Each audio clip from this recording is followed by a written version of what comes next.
Baik teman-teman, selamat pagi dan salam jumpa kembali dengan Bambang dari GET. Yang kali ini saya akan memberikan penjelasan sedikit mengenai apa dan bagaimana kita bisa berpikir kritis, atau kalau dalam bahasa Inggris adalah critical thinking. Tentunya ini sih baru sebagai permulaan, baru sebagai introduction terhadap materi yang lebih dalam lagi. Baik, mari kita lihat satu demi satu apa maknanya dari beberapa slide ini. Mudah-mudahan ini bisa dengan mudah bisa diterima oleh Anda dan mudah-mudahan bermanfaat. Mari kita lihat satu demi satu. Oke, mari kita lihat, dan pada slide ini kita menggambarkan berpikir kritis itu seperti orang yang sedang merenung. Agak berbeda dengan berpikir kreatif ya. Berpikir kreatif itu kita mencari ide-ide baru, atau bagaimana kita memformulasikan satu ide baru dan mendorong supaya kita bisa kreatif. Tetapi berpikir kritis ini adalah agak berbeda sedikit. Ada sih kreativitasnya, tetapi kreativitasnya itu adalah bagian dari kritikalnya. Jadi kejadian itu atau benda itu atau barang itu sudah ada, ya sudah terjadi. Lalu bagaimana kita mengkritisi terhadap kondisi itu. Ya. Jadi pengertian critical thinking ini adalah kemampuan dari menganalisis fakta-fakta. Ya. Kemampuan dari mengenerate, menghasilkan, mengorganisir ide-ide, mempertahankan pendapat, ya, membuat perbandingan-perbandingan, ya, menuliskan faktor-faktor yang terkait, mengevaluasi argumentasi, dan menyelesaikan masalah. Menyelesaikan masalah yang sudah terjadi. Ya.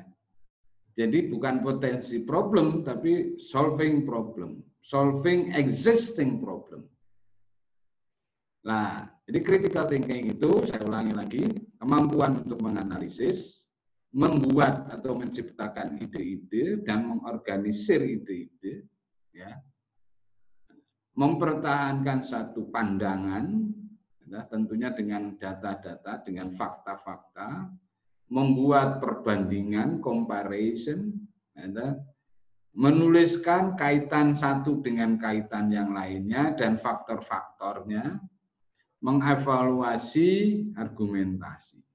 Jadi itu yang dimaksud dengan critical thinking.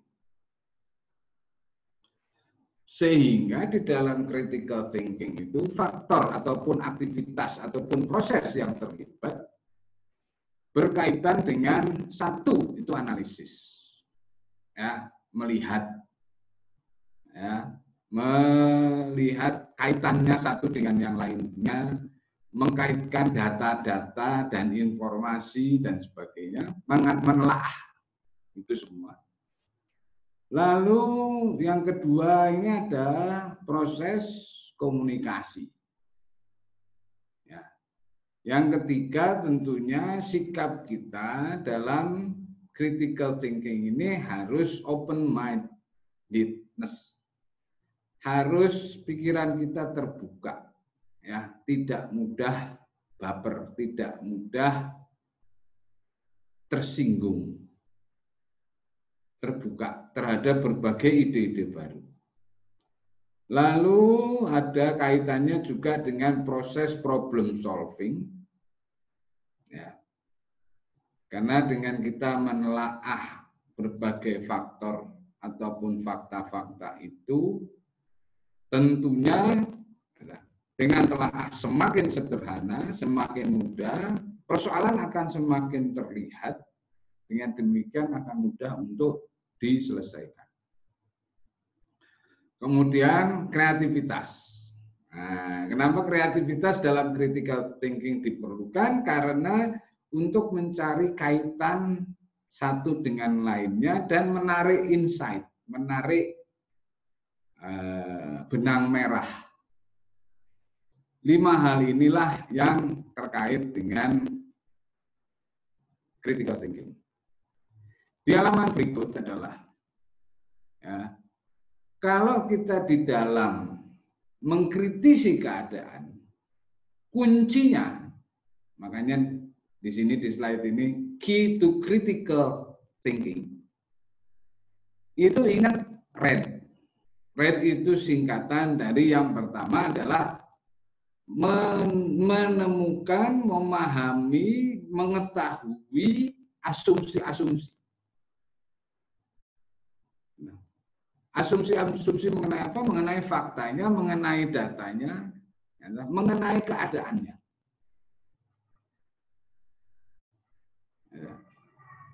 Jadi kita tidak dengan cepat kemudian menjudge, enggak, tetapi melihat dulu apa asumsi-asumsi yang terlibat di dalam hal ini.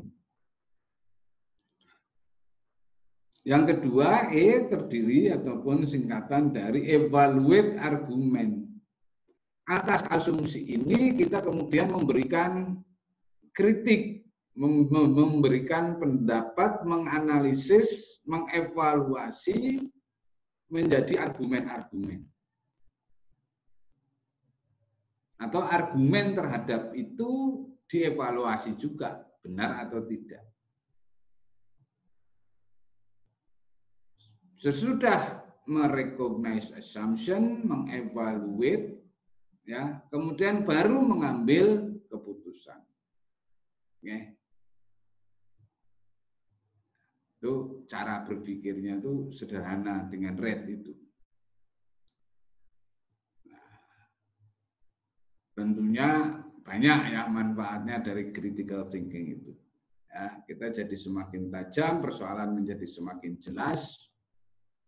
Nah, kaitannya dengan critical thinking ini adalah yang paling pokok itu di dalam memberikan analisis itu adalah berpikir sederhana. Jadi simplify.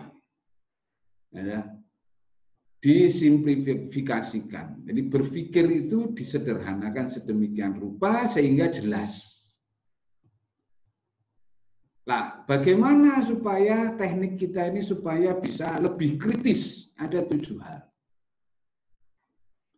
Yang pertama itu selalu bertanya mengenai basic question. Basic question itu what, how, ya, when, who, where, why, how much, ya, how come. Itu adalah basic question. Ya, jadi yang menggunakan kata bertanya mendasar. Ya, bahkan kalau perlu ada satu alat analisis ya, dengan mempertanyakan 5 kali atau 3 kali juga boleh why. Jadi, mengapa hal itu terjadi? Oh, sebabnya ini. Mengapa ini sebabnya? Oh, karena itu. Mengapa itu menjadi penyebab ini? Oh, karena ono. Kenapa ono menjadi penyebab inu dan itu? Ya, ini 3 kali. Nah, kalau 5 kali kan lebih dalam. Ya, nah, perluasannya adalah dengan kata tanya yang lain, yaitu siapa, apa, bagaimana, kapan, di mana, bagaimana prosesnya. Kemudian yang kedua, ya, dengan question basic assumption, dengan mempertanyakan asumsi-asumsi dasar. Apa benar? Apa itu hanya satu-satunya? Apakah tidak ada alternatif lain? Faktor yang terlibat apa? Itu adalah basic assumption. Hanya di dalam berpikir kritis ini, hati-hati, be aware of your mental processes. Hati-hati dengan proses mentalnya Anda. Artinya itu jangan terlalu banyak pikiran. Ya, jangan ruwet cara berpikirnya.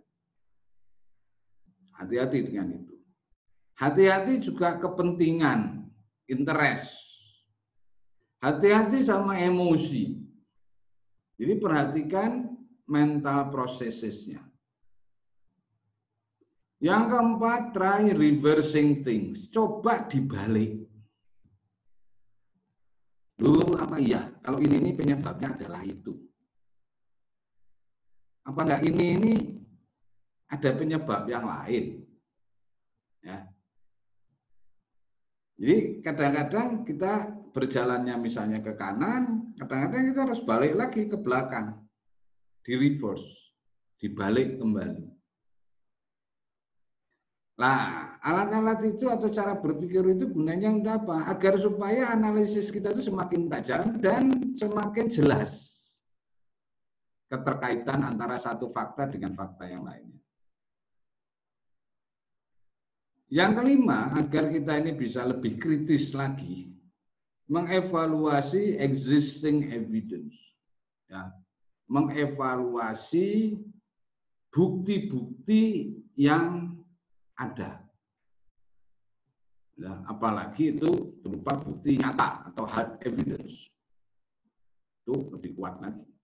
Ya. Nah, dievaluasi itu artinya ditelaah. Ya, apa penyebabnya, ini itu apa, ya, atau hal ini itu apa. Ya. Bagaimana proses terjadinya, seperti apa, kalau dikasih gini, kasih gitu seperti apa, ya, strukturnya seperti apa, bentuknya seperti apa, komponennya seperti apa, kaitannya antara komponen sama struktur apa, sama sejarahnya seperti apa, itu adalah evaluation. Remember to think for yourself. Hati-hati, ya, atau ingatlah bahwa kita ini berpikir untuk diri kita sendiri. Artinya menurut perspektifnya kita. Boleh jadi menurut orang lain berbeda. Ada gunanya juga atau ada baiknya juga untuk didiskusikan dengan teman. Ya, untuk mempertajam ataupun mereshaping lagi, mempercantik bentuk dari analisis ataupun kritiknya kita. Yang terakhir adalah memahami bahwa no one thinks critically 100% of the time. Jadi tidak ada seorang pun yang berpikir 100% pada suatu saat. Ya. Itu kalau saya suka mengatakan gini, setiap satu asumsi itu pasti mengandung kelemahan. Ada aja, kalau dicari pasti ada aja. Nah, dengan demikian kita juga tidak terbebani bahwa apa yang kita analisis, apa yang kita kritis adalah yang paling benar. Oke ya, jadi itu apa itu critical thinking, bagaimana kita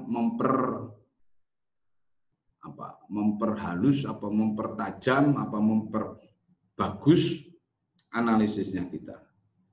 Nah, tentunya kalau dengan mengikuti berpikir kritis, banyak tools yang kita bisa pelajari lebih lanjut.